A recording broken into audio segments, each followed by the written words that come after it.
अवांजी समातुन ताईं radio voice of Sindh London.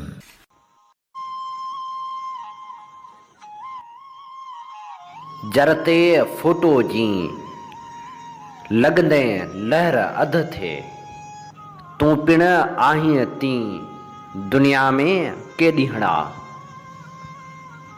भलारे भिट धणी जे भलारे बैत वसीले मुझी ही आवाज़ मुसाफ़िर radio voice of Sindh London ता थिए दुनिया जे कुंड कुड़छ ताईं जंहिंजा माग ॿुधिजे पियो उन्हनि मिड़नी महिरबाननि खे सिक भरियो सलाम शाल क़बूल पवे। सिंध जे पटन मां उभरियल उन ख़ूबसूरत आवाज़ जंहिं दुनिया जे झर झंग में सिंधी गीतनि खे पहुचायो। जी हा, नामियारी फ़नकारा फौजिया सुमरो जी वरसी जे मौक़े ते ख़ासि प्रोग्राम खणी अवां जी ख़िदमत में हाज़िर अवां जो पंहिंजो मेज़बान हबीब लगारी। मुर्शिद लतीफ़ पे चई ॾिनो, फ़ानी ॾे फ़ानी दुनिया दमन हिकिड़ो। बिल्कुलु दुनिया फ़ानी आहे, माण्हू मुसाफ़िर आहे। नेठि सफ़र जी पुॼाणी करे हलियो थो वञे। न ॼाण केतिरा फ़नकार आया विया, पर सिर्फ़ उहे फ़नकार या उहे नारा रहिजी विया जिन पंहिंजे धरती जे माण्हुनि जे दिलि जी आवाज़ जी तर्जमानी कई ऐं जिन सुरनि जी सदाउनि खे ॻायो। फौजिया सुमरो बि उहा अमुल फ़नकारा हुई जंहिं धरती धड़ियुनि जे दर्द खे त ॻायो, पर हुन दिलनि जे दर्द खे वधीक तरजीह ॾिनी ऐं हुन दिलनि जा दर्द ॻाया।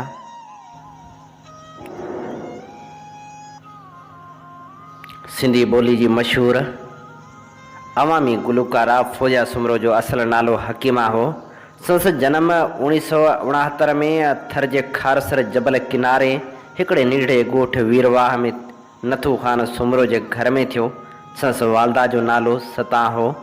संस वालिद हमदई नातूं ॻाईंदो हो ऐं टंडो मोहम्मद ख़ान जे फ़ौजी शुगर मिल में नौकरी कंदो हो। संदन वॾा असल थर जा रहाकू हुआ। फौजिया सुमरो निढपिण ऐं जवानी टंडो मोहम्मद ख़ान में गुज़ारी। फौजिया सुमरो मैट्रिक पास करण खां पोइ 16-17 सालनि जी उमिरि में ॻाइणु शुरू कयो। रेडियो पाकिस्तान हैदराबाद ते अनवर बलोच ऐं नसीर मिर्ज़ा खेसि मुतारिफ़ करायो। संसद शुरूआती कलाम बेक़दरा क़दर न कहिड़े को ॾाढो मशहूरु थियो। मौसीक़ी जे हवाले सां फौजिया सुमरो उस्ताद नियाज़ हुसैन, उस्ताद मजीद ख़ान ऐं ग़ुलाम हुसैन कलेरी खां सिख्या वरिती। लोक मौसीक़ी संस मक़बूले जो सबबु बणी। फौजिया सुमरो जूं 110 कैसेटूं मार्केट में आयूं।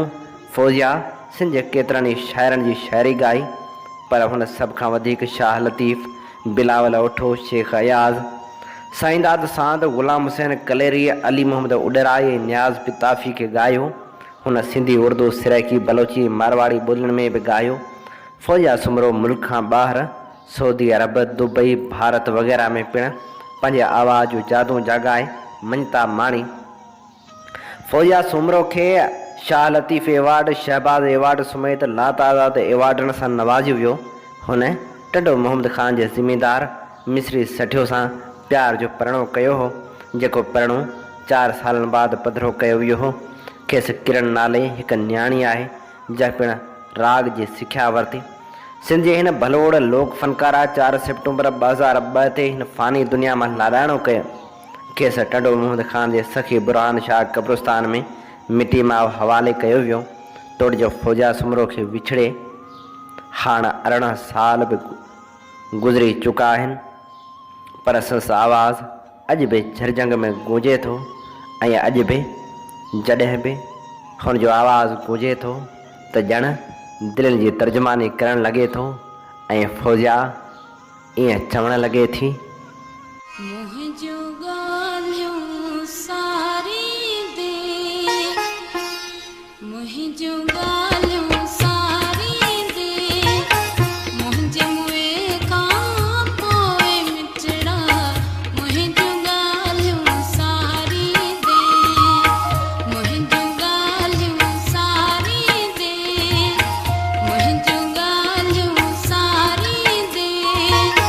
मुझे मुए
मुंहिंजूं ॻाल्हियूं सारी दे, मुंहिंजूं ॻाल्हियूं सारी दे, मुंहिंजे मुंहं खां पोइ मिठड़ा मुंहिंजूं ॻाल्हियूं सारी दे।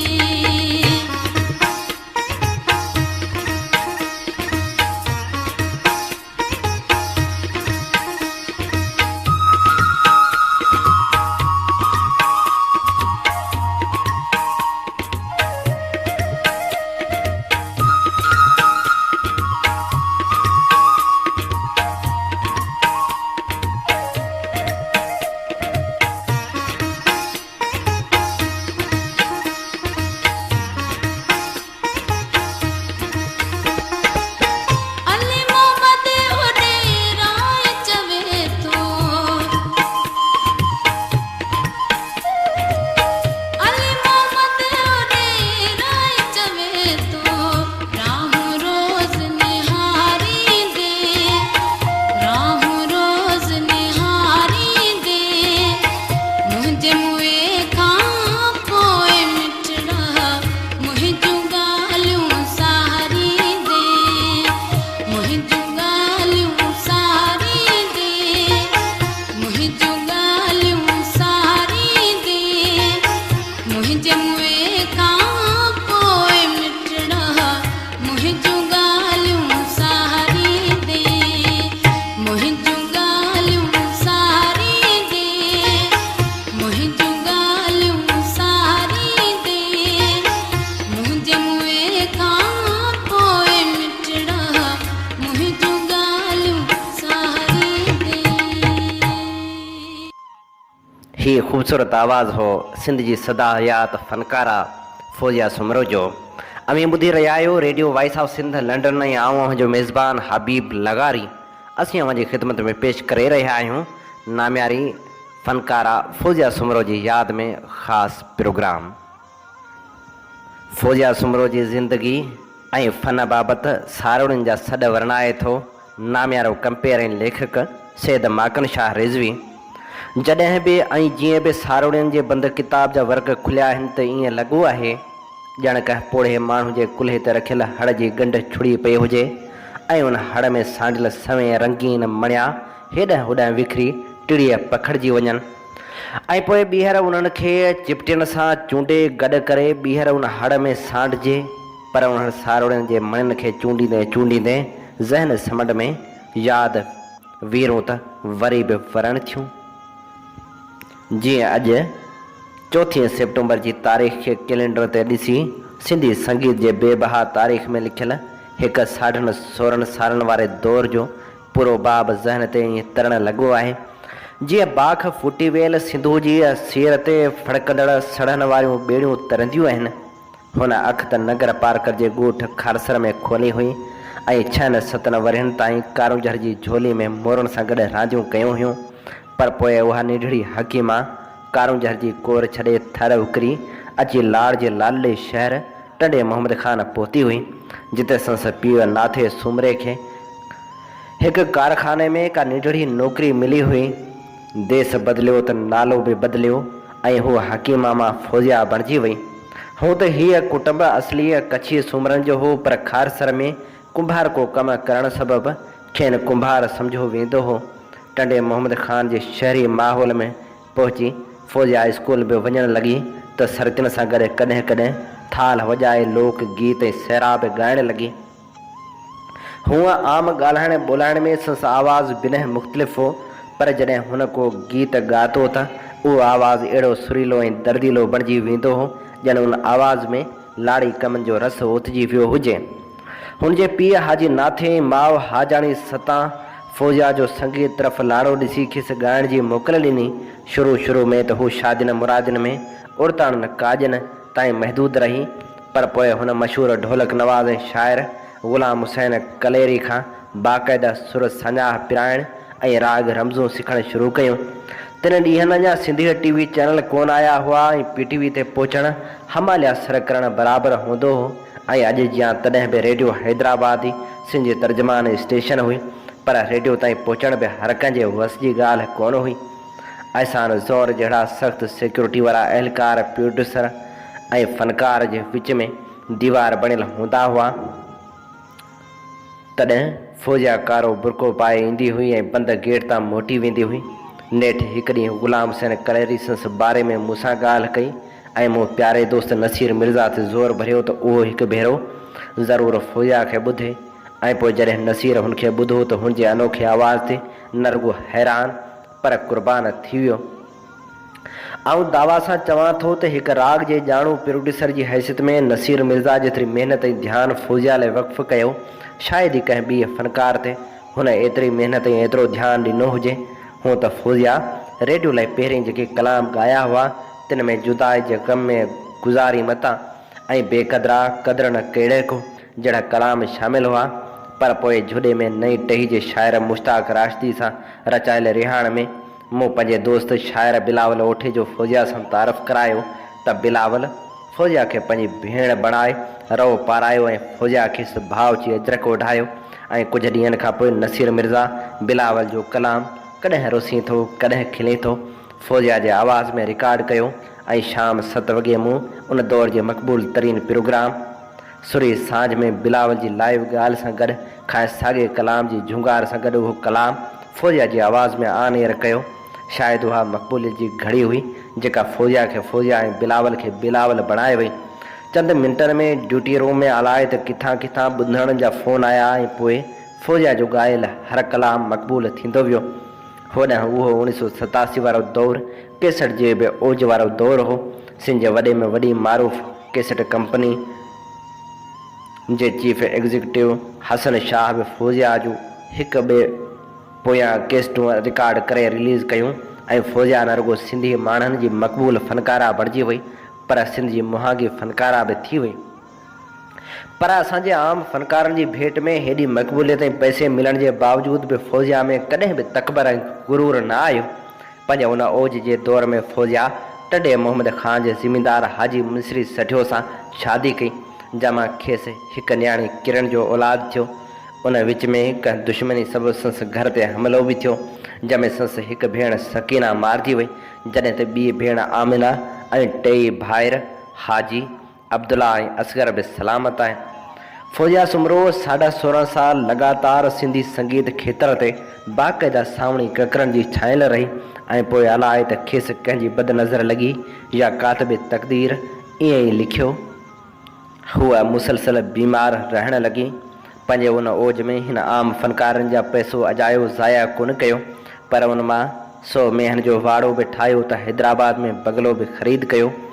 पंहिंजी शौक़त कॉलोनी वारे घर खे बि संवारियो सुधारियो त कराची में बि फ्लैट ख़रीद कया ऐं पंहिंजी धीअ लाइ बैंक अकाउंट रखण सां गॾु माउ पीउ खे हज बि करायो। वॾो इख़लाक़ ऐं अदब रखंदड़ ही फ़नकारा नेठि गुर्दनि जी बीमारी में वठिजी इस्पताल हवाले थी वई। हुन डॉक्टरनि सां गॾु हकीम तबीब ऐं दुआ कंदड़ दरवेश पिया आज़माया।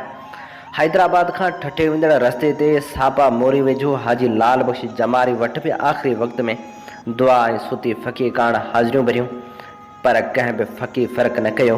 हूअ अॻी सनड़ी बदन वारी फ़नकारा हुई पर हुन बीमारी त खेसि सफ़ा हॾनि जी मुठ बणाए छॾियो हो।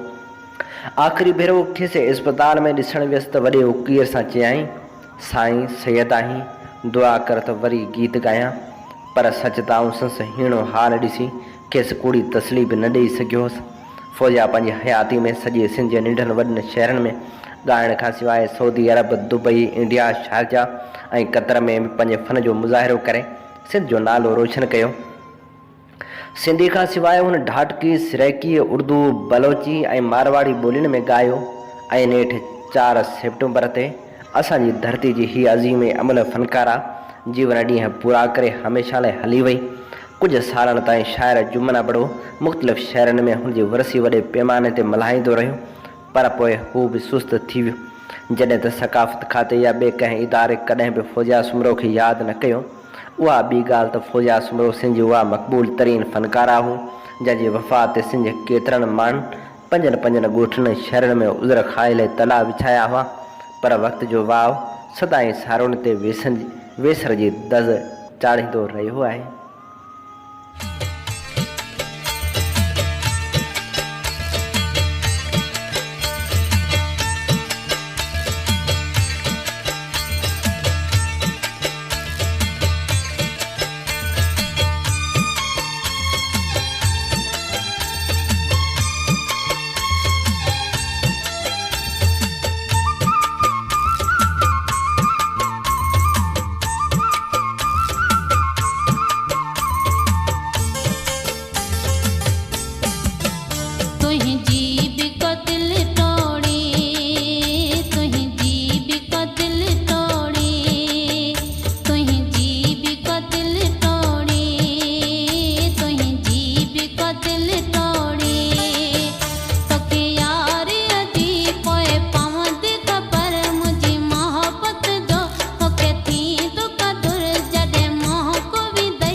सिंध जे अमल मिटी हूँ त केतिरा ई कलाकार पैदा कया आहिनि। जलाल चाडे खां वेंदे फौजिया सुमरो ताईं हर उन फ़नकार मक़बूलियत माणी आहे जंहिं बि मौसीक़ी जी दुनिया में नवां लाड़ा मुतारिफ़ कराया आहिनि। फौजिया सुमरो जो दर्दीलो ऐं मधुर आवाज़ अॼु बि माण्हुनि जे दिलनि जी तर्जमानी करे थो। अॼु बि जॾहिं सिंध जे वाहण वसजनि जो सफ़र कजे थो त लारियुनि में अॼु बि फौजिया जे आवाज़ में गीत गुंजनि था ऐं अॼु बि ॿाहिराड़ी जो माण्हू फौजिया खे ॿुधे थो। मौसीक़ी जी बि हिकिड़ी अहसास वारी दुनिया आबाद हूंदी आहे जिते रागनि जा प्रस्तार बि हूंदा आहिनि, चाहींदड़ बि हूंदा आहिनि त ॿुधंदड़ बि हूंदा आहिनि। अॼु बि केतिरनि ई शहरनि में, ॻोठनि में, वाहण वसजनि में उहे अमला माण्हू मौजूदु आहिनि जिन वटि फौजिया जूं समूरियूं केस्टूं अॼु बि मौजूदु आहिनि। हू अॼु बि फौजिया खे पंहिंजी पसंदीदा फ़नकारा तौर बि मञनि था, पर उन सां गॾोगॾु सारुनि जी सार बि सारनि था ऐं अॼु बि हुन जा कलाम झरझंग में गूंजनि था। फौजिया सुमरो जिते बिलावल ओठे ऐं साईंदाद सांद खे ॻायो, उते साईंदाद सांद जो इहो कलाम बि केॾो न मक़बूल वियो।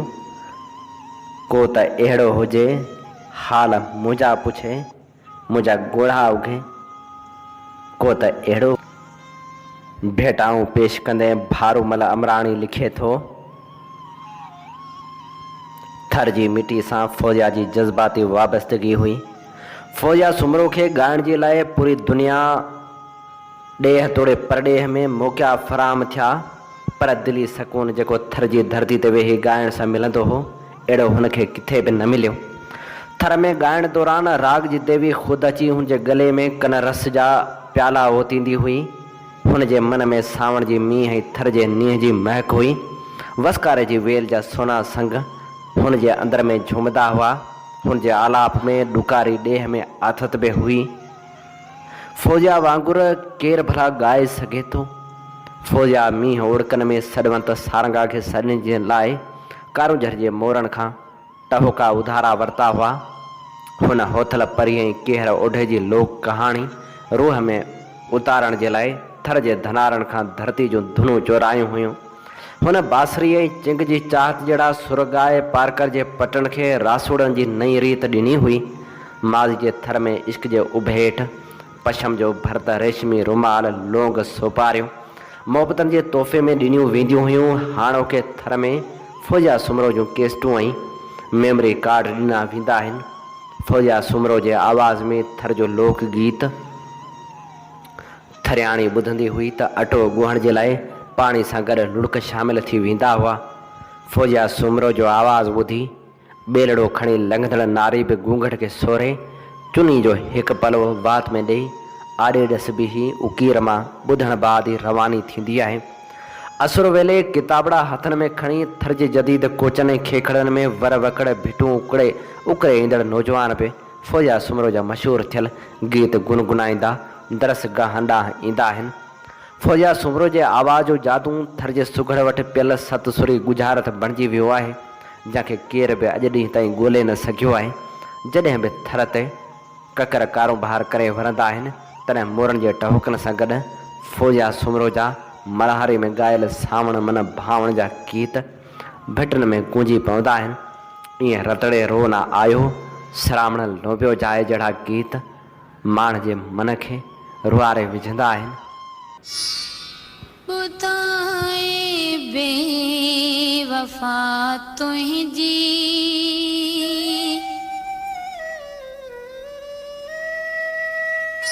ॿुधाए बेवफ़ा तुंहिंजी हयाती कीअं पई गुज़रे ॿुधाए बेवफ़ा तुंहिंजी हयाती कीअं पई गुज़रे विसारे तूं वञी वेठे विसारे तूं वञी वेठे नथी तब यादि मूं विसरे ॿुधाए बेवफ़ा तुंहिंजी हयाती कीअं थी गुज़रे ॿुधाए बेवफ़ा तुंहिंजी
मूंखे हयाती कीअं पई गुज़रे ॿुधाए बेवफ़ा मूंखे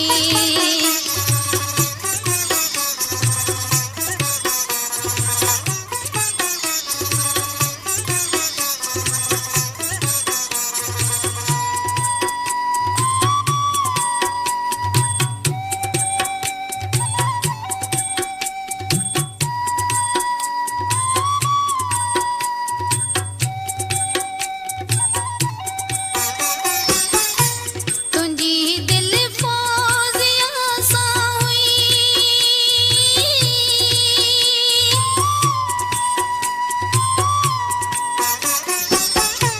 तुंहिंजी दिलि फौज़िया सां हुई वरी दिलि ॿिए सां कीअं लॻी तोखे मूंखां शिकायत हुई तोखे मूंखां शिकायत हुई खुली दियां तूं ॻाल्हि करे ॿुधाए बेवफ़ा मूंखे हयाती कीअं पई गुज़रे ॿुधाए बेवफ़ा मूंखे हयाती कीअं पई गुज़रे विसारे तूं वञी वेठे विसारे तूं वञी वेठे नथी तब यादि मूं विसरे ॿुधाए बेवफ़ा तुंहिंजी हयाती कीअं पई गुज़रे ॿुधाए बेवफ़ा तुंहिंजी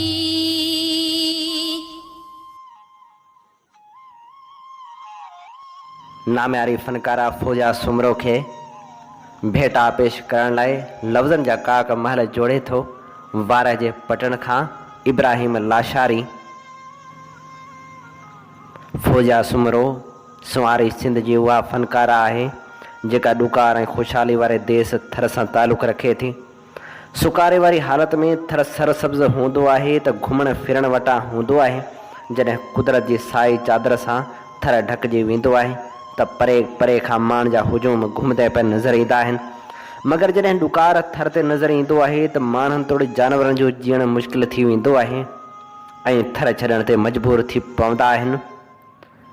तॾहिं त चयो वियो आहे वसे त थर न त बरेबर। उन थर जी सुञाणप हुतां जी तहज़ीब सकाफ़त ऐं तारीख़ जा अहम किरदार आहिनि। अहिड़नि किरदारनि में जहां सुर संगीत जी नाले वारी फनकारा फौजा सुमरो जो बि अहम नालो आहे। फौजा सुमरो जेके बि गीत ॻाया उन्हनि समूरनि गीतनि न सिर्फ़ु कामयाबी जूं मंज़िलूं माणियूं पर शाइरनि खे बि हिकु नई सुञाणप अर्पे छॾी। हुन जो ॻायल हर गीत अवाम में मक़बूल वियो। तोड़ जो हाण हूअ टंडे मोहम्मद ख़ान जे क़ब्र में हमेशह लाइ आरामी आहे पर संस गीतनि ऐं सिंधी मौसीक़ी लाइ कयल ख़िदमतनि खे कॾहिं बि विसारे नथो सघिजे।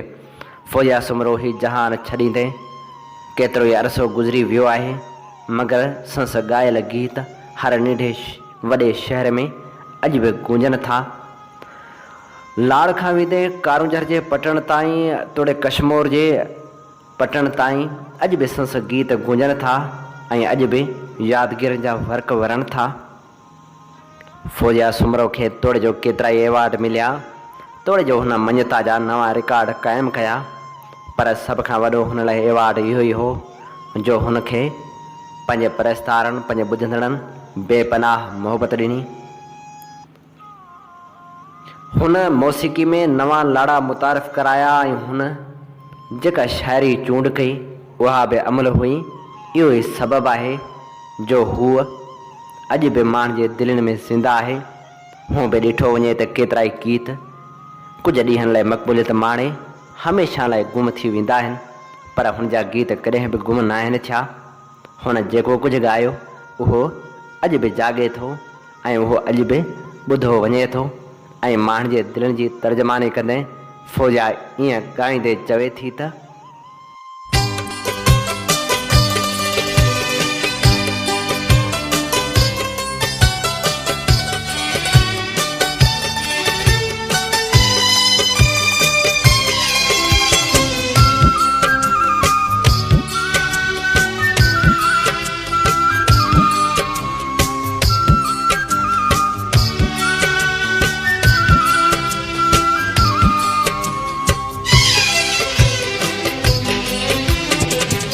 मुझा प्यार प्यारा अना याद हूंदई मुझा प्यार प्यारा अना याद हूंदई रोअण रूह वारा अना याद हूंदई रोअण रूह वारा अना याद हूंदई मुझा प्यार प्यारा अना याद हूंदई मुझा प्यार प्यारा अना याद हूंदई रोअण रूह वारा अना याद हूंदई रोअण रूह वारा अना याद हूंदई मुझा प्यार प्यारा अना याद हूंदई मुझा प्यार प्यारा अना याद हूंदई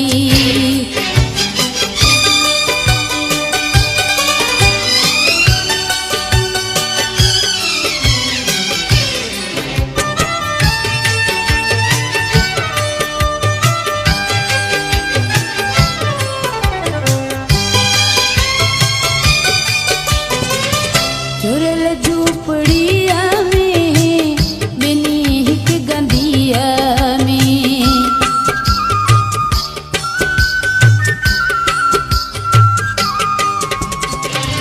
झुरल झूपड़ीअ में ॿिनी हिक गंदीअ में कटिया हुआ सियारा अना याद हूंदई कटिया हुआ सियारा अना याद हूंदई मुझा प्यार प्यारा अना याद हूंदई मुझा प्यार प्यारा अना याद हूंदई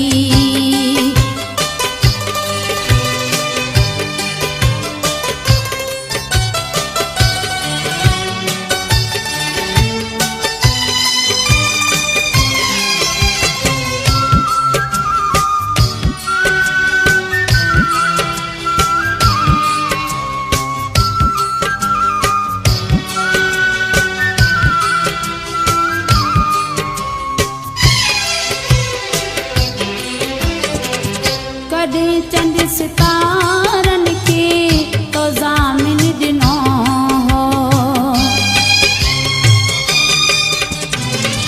कॾहिं चंड सितारनि खे तो ज़ामिन ॾिनो हो उहे चंड सितारा अना याद हूंदई उहे चंड सितारा अना याद हूंदई मुझा प्यार प्यारा अना याद हूंदई मुझा प्यार प्यारा अना याद हूंदई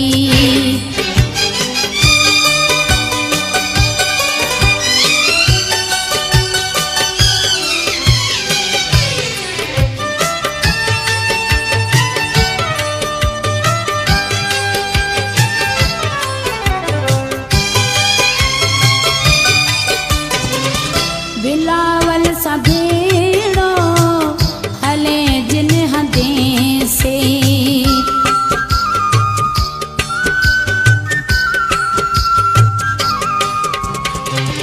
बिलावल सा भेड़ो हले जिन हदें से सिंधु जा किनारा अना याद हूंदई सिंधु जा किनारा अना याद हूंदई मुझा प्यार प्यारा अना याद हूंदई मुझा प्यार प्यारा अना याद हूंदई रोअण रूह वारा अना याद हूंदई रोअण रूह वारा अना याद हूंदई मुझा प्यार प्यारा अना याद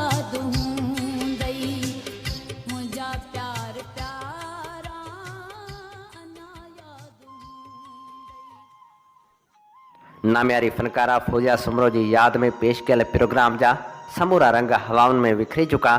पंहिंजे मेज़बान हबीब लगारी खे इन साॻे दुआ सां ॾींदा इजाज़त। वसे भिट तुंहिंजी भलारा सदा, सदा देस परदेस सारा वसन। कॾहिं सींद सिंध जी न मेरी थिए, कॾहिं मोड़ तुंहिंजा न मुरझाइजनि। सिंध मुंहिंजी अमा सूंह तुंहिंजी मथां छा लिखी, छा लिखां छा लिखी, छा लिखां। सिंध मुंहिंजी अमा, दुनिया जा सिंधियो हिक मुठ थी सिंध बचायो। सिंध मुंहिंजी अमा सूंह तुंहिंजी मथां छा लिखी, छा लिखां। सिंध जो क़ौमी आवाज़ radio voice of Sindh London.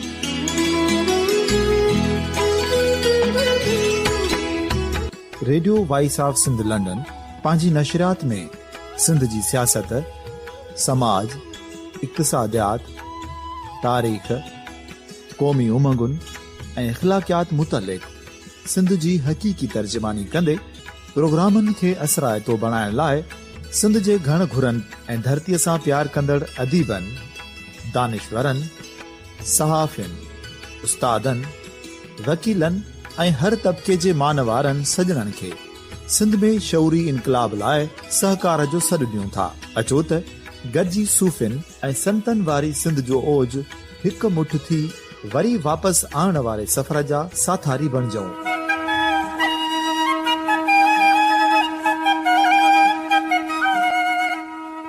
हिक नए सुबुह जी शुरूआत जो पड़ाॾो घर घर, ॻोठ ॻोठ ऐं शहर शहर ताईं पहुचायो। शाल सिंध आबाद ऐं ख़ुशहाल थिए, सिंधी माण्हू सुखियो ऐं सताबो थिए।